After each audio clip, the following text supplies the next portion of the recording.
Ya teman-teman semua, kita bahas Wapres Gibran. Pokoknya kalau ada hal-hal tentang Wapres Gibran itu bikin semuanya itu langsung tertuju pada Wapres Gibran. Apalagi baru-baru ini kan Wapres Gibran ini dijuluki sebagai Wapres Gabut. Dan baru-baru ini juga Wapres Gibran ada bicara di Liputan 6. Ya nanti kita akan bacain fakta-faktanya sama komentar-komentar netizen yang pedes-pedes dan juga yang mendukung juga ya tentunya. Tapi sebelum lanjut ya, buat teman-teman semua, jangan lupa untuk tekan tombol subscribe ya. Bantu Dian Rana untuk mengembangkan channel ini. Setuju? Oke, kita mulai ya untuk bacain fakta-fakta terbaru dari Wapres Gibran. Yang pertama nih, yang tentang tugas Wapres sebagai Wakil Presiden. Jadi Wapres Gibran menyatakan teman-teman bahwa tugas sesuai Perpres fokus pada Papua. Yang disebutkan fokusnya itu ada kepemudaan dan olahraga, tuh, stunting, ekonomi syariah, infrastruktur khususnya Trans Papua, terus juga kesehatan dan pendidikan. Ini ya yang disebutkan sama Wapres Gibran tentang tugasnya di Papua gitu. Jadi kalau dibilang Wapres gabut, kalian setuju nggak sih? Kalau saya sendiri nggak setuju. Karena satu, sekarang ini kita punya Wapres yang benar-benar satset. Ya, kita bisa lihat bagaimana kehadiran Wapres di setiap momen gitu. Tidak berdiam diri di kantor saja, ya kan? Setuju nggak? Setuju dong ya. Terus juga ini pemerintah kini memiliki dua lembaga penggerak Papua, teman-teman. Yang pertama itu ada BP3OKP, terus juga ada Komite Eksekutif Otonomi Khusus Papua. Jadi di sana itu udah ada lembaga penggerak Papuanya. Jadi sudah ada dua tuh untuk Papua sendiri. Terus yang kedua, proyek kesehatan dan infrastruktur Papua, teman-teman. Di Papua sana sudah ada rumah sakit modern di Jayapura dengan CT scan dan MRI ya. Rencana pembangunan 24 rumah sakit baru pada 2025 sampai 2029. Terus masalah utama Papua menurut Mas Gibran adalah akses dan infrastruktur jalan terutama Trans Papua. Karena sebelumnya kan Pak Jokowi juga sama sering ke Papua melihat bagaimana akses di sana ya. Kekayaan alamnya terus dikeruk tapi akses di sananya tidak memadai. Ditambah lagi sekarang Wapres Gibran ditugaskan di sana ya, melanjutkan untuk membangun di Papua. Ya, kita sebagai pendukung dari Wapres Gibran ini melihat semoga ini lancar dan bisa berhasil ya. Karena membangun sebuah wilayah itu tidak mudah. Apalagi kan kita tahu bersama lah ya, Papua itu selama ini kan juga jarang sekali tersentuh gitu ya. Apalagi kemarin pas kita lihat bagaimana Pak Jokowi di sana membangun infrastruktur, sekarang dilanjutkan sama Wapres Gibran yang ditugaskan oleh Presiden Prabowo. Ya ini menunjukkan ya kita sebagai pendukungnya ya berdoa semoga ini lancar. Apalagi kan akses. Saya juga pernah pengalaman berada di salah satu wilayah yang aksesnya itu terbatas. Itu sangat susah teman-teman untuk melihat dunia luar gitu. Karena memang akses terbatas. Nah semoga dengan diperhatikan seperti ini Papua lebih maju lagi gitu ya. Lebih maju sama halnya dengan provinsi-provinsi lainnya gitu. Apalagi masyarakat di sana ya kita tahu bersama. Di sana banyak saudara-saudara kita juga yang perlu bantuan gitu. Apalagi sekarang sudah mulai diperhatikan lagi gitu. Dari semenjak Pak Jokowi menjabat dilanjut dengan sekarang Pak Prabowo dan juga Wapres Gibran. Terus juga teman-teman semua, yang ketiga, fakta yang ketiga tentang ini ya, tentang Wapres Gibran bicara di Liputan 6 dan ini fakta-fakta yang saya bacakan. Yang ketiga ada AI, pendidikan dan 19 juta lapangan kerja. Kementerian pertama yang dikunjungi Wapres Gibran adalah Kemendikbud, memberikan arahan pentingnya yang pertama itu AI, yang kedua coding, yang ketiga critical thinking, compositional thinking. Saya mohon maaf ya, saya nggak bisa bahasa Inggris, jadi kalau pengucapannya saya salah, mohon dimaklumi ya. Terus juga ada coding dijadikan mata pelajaran pilihan. Wapres Gibran menilai AI tidak akan menggantikan manusia, setuju. Tetapi mendukung pekerjaan, setuju. Karena AI itu kalau tidak kita suruh tidak bekerja ya, masih perlu manusia. Itu sih menurut saya ya. Ada pelatihan AI di sekolah dan pesantren, contoh ngaji pakai AI. Terus Wapres Gibran menekankan penguatan link and match antara dunia pendidikan dan industri. Ya perlu ya, karena kan kalau semua terkoneksi antara dunia pendidikan sama industri itu mempermudah juga para pelajar kan. Terus yang keempat, belajar dari 3 presiden. Nah ini menarik ya menurut saya. Saya melihatnya Wapres Gibran itu benar-benar menghormati semua gitu. Meskipun gini ya teman-teman, di netizen itu seolah-olah membuat gaduh gitu. Seolah-olah memaksa Wapres Gibran itu untuk membenci salah satu gitu. Tapi Wapres Gibran ternyata enggak. Wapres Gibran menyebut ia belajar dari Yang pertama, Ibu Megawati Soekarno Putri untuk belusukan mendengar keluhan rakyat. Terus yang kedua, dari Pak Jokowi, bapaknya, tersirat karena pengalaman sebelumnya. Terus yang ketiga, Presiden Prabowo Subianto, keberanian mengambil keputusan rekonsiliasi networking global. Yang baru-baru ini ditujukan juga sama Pak Pres Gibran ya, bagaimana Pak Presiden memberikan kesempatan dan memberikan pengalaman kepada Wapres Gibran untuk networking global, yaitu pada saat KTT G20 kemarin, ya kan? Terus yang kelima, relasi dengan Presiden Prabowo. Wapres Gibran membantah isu tidak harmonis. Tuh ya, buat kalian-kalian yang sudah kemarin memframing tentang keharmonisan antara Wapres Gibran dan juga Presiden Prabowo, itu udah dibantah langsung sama Wapres Gibran. Sebenarnya bukan cuma Wapres Gibran yang membantah ya. Presiden Prabowo pun sering mengatakan kan, selalu mengatakan tidak ada masalah, bahkan beliau memuji gitu tentang Wapres Gibran. Cuman memang sebelah aja yang pengen gitu, pengennya itu nggak harmonis ya, rame kan gitu kan, ya nggak? Terus juga Wapres Gibran menegaskan relasi dengan Pak Presiden baik dan tanpa masalah. Wapres Gibran menjelaskan bahwa tugas mereka memang dibagi, tidak selalu berada di tempat yang sama. Iya loh, nah gini, nih ini menarik nih teman-teman. Saya kalau di poin ini saya sangat setuju. Kenapa harus berbeda lokasi? Karena kan Indonesia ini luas, harus dikerjakan secara cepat gitu kan? Ya kan? Kalau beriringan terus gitu ya, pengen banget dilihat harmonis gitu di mata publik, ya kerjaannya nggak kelar-kelar dong, ya kan? Yang harusnya bisa kerjakan bersamaan jadi satu-satu, lambat jadinya. Ya kalau gini kan sat-sat gitu ya, beriringan. Setuju nggak? Setuju dong ya. Kalau menurut saya itu ya, dari semua fakta-fakta terbaru ini, kita tuh bisa membaca gitu ya, semua hal yang selama ini dipermasalahkan oleh netizen itu tidak terbukti gitu, kayak semacam Wapres Gibran dan juga Presiden Prabowo tidak harmonis dan lain-lain, tidak terbukti gitu, dibantah semua ya, dibantah sama Wapres Gibran ya, itu tidak terbukti, itu tidak benar. Terus tadi juga tentang Wapres gabut, dari fakta-fakta yang kita baca, kalian bagaimana menilainya? Kalau saya sendiri bukan gabut sih, tapi lebih ke menjalankan tugas, ya kan? Ya kalau sebelah bilang itu gabut, itu hak mereka. Cuman kalau bagi saya itu menjalankan tugas loh, bukan gabut dari fakta-fakta yang dipaparkan ini. Kalau kalian gimana? Nah, kita lanjut ya. Seperti biasa, bacain komentar dari kalian-kalian, para netizen yang budiman, yang sok tahu segala hal. Karena memang komentar-komentarnya, tahu nggak sih teman-teman? Komentar-komentar yang masuk ini lumayan bikin saya ngelus dada, karena di luar nalar juga nih ya. Yang pertama, kedunguan demokrasi, emoji ketawa ya kan. Kedunguan demokrasi, emoji ketawa. Maksudnya apa ya? Maksudnya gimana sih kedunguan demokrasi? Ini selalu yang diangkat adalah tentang pencalonan yang mana sudah lewat ya. Padahal masih 2029 nanti ya, kita akan bertarung lagi kan tentang demokrasi gitu ya. Sabar buat yang merasa ini kedunguan. Itu jidat mengkilat amat, grogi kah, takut tersilap kata. Oh, jidatnya Wapres Gibran dipermasalahkan, guys. Jidat mengkilat salah, jidat yang mengkerut salah, pokoknya apapun salah ya kan.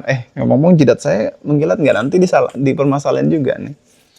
Enggak sih sebenarnya ya kan, kalau kita siapapun itu yang mengkilat jidatnya nggak ada di permasalahan. Cuma kalau Wapres Gibran yang sedikit apapun pasti jadi masalah ya kan, ya kan. Ya gitulah netizen ya, yang melihat dari sisi tidak baiknya gitu, yang tadinya baik menjadi tidak baik gitu kan, padahal hanya karena apa, pantulan cahaya lampu ya, itu jadi masalah ya kan. Mungkin kaum kemarin pers kalah, tak ada yang memperdebatkan banyak hal, kalah itu memang menyakitkan. Bener banget. Nah ini biasanya yang kalah itu selalu mencari terus, pokoknya ini selalu salah, nggak cocok, nggak kompeten, pelangak, pelongo, itu kan yang diangkat. Terus juga tadi Wapres gabut, itu yang diangkat ya kan, karena memang tidak terima gitu atas kekalahan, tidak terima atas kekalahan ya kan, akhirnya menyerang sana sini yang membabi buta. Itu sih pandangan saya. Kalau menurut saya, kenapa sih kalian tidak belajar ikhlas gitu kan, belajar ikhlas, nanti di 2029 kan nggak selamanya juga kan, ada nanti pemilu lagi, masa mau begini terus ya kan? Ini lagi lanjut, cair lagi ini media besar dapatnya, pengen tahu full dialognya, apa ada editannya atau natural tanpa editan. Tuh. Media sebesar itu aja dikata-katain, dibayar besar gitu, besar dapatnya.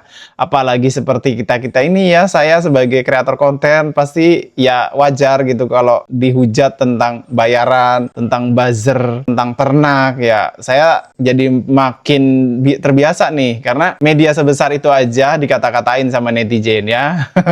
Itulah ya netizen ya. Ada gue yang orang bodoh aja malu punya pemimpin kosong seperti ini, apalagi orang-orang terdidik di negeri ini. Ada gue yang orang bodoh aja malu punya pemimpin seperti ini. Nah, Anda loh ya yang ngomong bodoh ya, bukan saya ya. Berarti kita-kita yang mendukung Wapres Gibran nggak bodoh dong, ya kan? Karena Anda bilang gue yang bodoh aja malu, ya kan? Nah, berarti kita-kita yang nggak malu ini nggak bodoh dong, ya kan? Karena saya nggak malu punya Wapres seperti Wapres Gibran, ya. Saya tidak malu punya Wapres yang masih muda, saya tidak malu punya Wapres yang satset kerjanya, saya tidak malu punya Wapres yang mau turun ke lapangan, dan saya tidak malu punya Wapres yang mau menyapa warganya. Ya, saya tidak malu, ya. Jadi, apa dong? Ya, kalau begitu, kan kamu bilang gue yang bodoh aja malu. Nah, berarti saya tidak bodoh, ya. Gimana, teman-teman semua? Lanjut. Orang tua yang keji memaksakan anak yang belum cukup usia matang menjadi pemimpin. Tidak cerdas, menjadi orang nomor 2 negara sebesar ini. Orang tua yang keji memaksakan anak. Ini lagi-lagi diangkat tentang memaksakan anak berarti Pak Jokowi, ya. Padahal udah jelas-jelas, ya, di pernyataan Pak Presiden Prabowo bahwa Pak Presiden yang meminta kepada Pak Jokowi sebagai ayahnya. Tapi Pak Jokowi juga yang saya tahu ya tidak memaksa loh. Pak Jokowi malah mempersilahkan kepada Wapres Gibran untuk memilih menjadi pilihan Wapres Gibran apakah mau atau tidak. Nggak memaksa loh ya. Kalau yang saya amati gitu, yang saya tahu ya, itu tidak memaksa. Kalaupun memang iya nih ya, kalaupun memang iya dipaksa, apakah dengan semudah itu?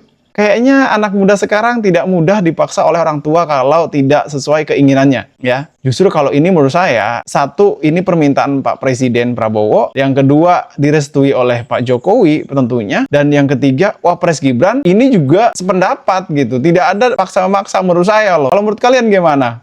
Ini netizen kadang-kadang ya, ngangkatnya yang kadang-kadang belum tahu kebenarannya langsung diangkat. Padahal, ya nggak gitu kan? Gimana teman-teman? Terus lah, ini lagi. Hebat sih mental dan moralnya menciptakan kebohongan baru. Yang mana yang kebohongan? Yang Papua. Loh, bukannya Papua memang lagi dibangun ya infrastrukturnya. Memang tidak bisa satset kan? Ya kan? Tentang AI yang mengatakan AI tidak bisa menggantikan manusia, yang dikatakan Wapres Gibran seperti itu kan? Lah, emang benar kan? AI tidak bisa menggantikan manusia karena AI itu buatan manusia. Terus apa lagi? Tentang apa? Kebohongan barunya. Tentang belajar dari 3 ini ya, presiden. Yang Wapres Gibran belajar dari Ibu Megawati, Wapres Gibran belajar dari Pak Jokowi, Wapres Gibran belajar dari Presiden Prabowo. Itu ini bilang kebohongan. Menurut saya itu nggak kebohongan, memang iya gitu. Memang belajar dia dari 3 presiden tersebut. Kebohongan yang mana gitu. Boleh teman-teman komen dong yang dimaksud kebohongan yang mana nih ya. Karena menurut saya tidak bohong gitu. Terus lanjut lagi, keren Mas Wapres, natural banget on-nya. Ini nih ya, yang bisa melihat dari sisi keburukannya banget ya. Benar-benar dari kejauhan itu melihatnya yang jeleknya banget. Meskipun bagus jadi jelek gitu. Ya itu wajar ya, wajar. Karena memang mencari celah untuk menjadikan seseorang itu bulan-bulanan netizen. Tapi dia lupa kalau ada di balik itu tidak semua netizen itu mau mengikuti, mau mendengarkan, dan mau di-on-on-kan, ya kan? Kalau kalian gimana? Kalian nih yang menonton video ini, ya, bagaimana? Kalian mau nggak, ya, di-on-on-kan? Kalau saya sih tidak, ya. Kalau saya nggak. Saya tetap berpegang teguh bahwa Wapres Gibran layak dan sangat layak untuk kita dukung, ya kan? Lanjut. Pembenci Pak Jokowi Gibran ibarat besi sudah bengkok, sudah berkarat, susah diluruskan kembali, yang ada malah patah. Kebenciannya sudah mendarah daging. Nah, ini saya juga sependapat ya. Karena gini, setiap kali saya membahas tentang Pak Jokowi, Wapres Gibran, Presiden Prabowo gitu, selalu ya pembenci ini komentarnya template. Komentarnya itu seakan-akan sudah disiapin. Dan saya hafal gitu komentar-komentar mereka yang menyerang di video-video yang saya unggah. Ya itu tadi ya. Pelangap-pelongo, oon, kosong, tidak tamat SMA. Pokoknya itu aja terus yang diangkat. Meskipun yang dibahas oleh Wapres Gibran atau yang dilakukan oleh Wapres Gibran itu berdampak nyata kepada masyarakat, itu ditutupi oleh hal-hal semacam itu. Itu yang selalu terjadi sih, yang pengalaman saya. Kalian merasakan nggak? Ya, jadi komentar ini saya sependapat ya. Itu tadi, kebencian mereka sepertinya sudah mendarah daging kepada bukan cuma satu orang, tapi kepada ke satu keluarga ya. Jadi semua yang dilakukan oleh keluarga Pak Jokowi itu dianggap salah sama mereka. Entah kenapa apa yang menjadikan mereka seperti itu. Apakah mereka memang sesuai hati mereka atau mereka hanya sesuai jempol saja. Kita nggak tahu ya. Kita nggak tahu karena kita hanya melihat dari komentar-komentar mereka nih. Lanjut. Oh sama bro, saya juga was-was sejak debat Wapres 2024 lalu. Namun terus browsing cari tahu ke belakang waktu pemilihan wali kota Solo sebelumnya. Dan yakin benar bisa mengatasi lawan hanya dengan pukulan drop shot saling silang model green inflation. Lawan tekapar. Berapa anak muda Indo King tuh ya. Banyak ya, bukan cuma 1-2 juga. Ada aja yang nyinyir, ada juga yang mendukung. Seperti saya nih ya, saya meskipun dihujat habis-habisan sama kalian-kalian yang mungkin pengen banget kita ini diem gitu ya, jangan mau berbicara tentang Wapres Gibran, tapi kita tetap bersuara. Sama, saya juga waktu itu masih was-was ya, apalagi waktu pas debat Wapres, ingat sekali. Tapi pada saat dia tang bicara gitu ya, dan terdiam semua, wah. Dan sampai saat ini ya, fakta-fakta yang dimunculkan, fakta-fakta yang saya temukan, itu menguatkan saya ya, tentang dukungan saya kepada Wapres Gibran dan juga Presiden Prabowo. Ya memang ya, banyak hal yang perlu kita koreksi, tapi itu tidak membuat saya untuk tidak mendukung mereka. Saya cinta negeri ini, saya ingin Indonesia terus maju, dipimpin anak muda, dipimpin Pak Presiden Prabowo, dan kita-kita bisa melihat nih ya, 10-20 tahun ke depan kalau kita masih sehat, kita akan bisa melihat bagaimana Indonesia ini bukan cuma di satu pulau, tapi juga ada di Papua, ada di Kalimantan, Sulawesi, dan lain-lain. Semua dibangun merata, ya kan? Dan akhir kata ya, sebelum kita akhiri, kita sama-sama turut berduka cita untuk saudara-saudara kita yang mengalami bencana kemarin di Sumatera. Pokoknya semoga semua ya yang ditinggalkan diberikan kekuatan, dan semoga yang gugur dalam bencana maupun yang dalam, kan kemarin juga ada informasi ya, dalam proses evakuasi juga ada yang gugur juga. Semoga keluarga yang ditinggalkan diberikan ketabahan, dan semoga yang gugur juga mendapatkan rahmat dari Tuhan Yang Maha Esa. Amin. Oke, saya Diarana pamit undur diri. Sampai jumpa di kabar berikutnya. Bye-bye.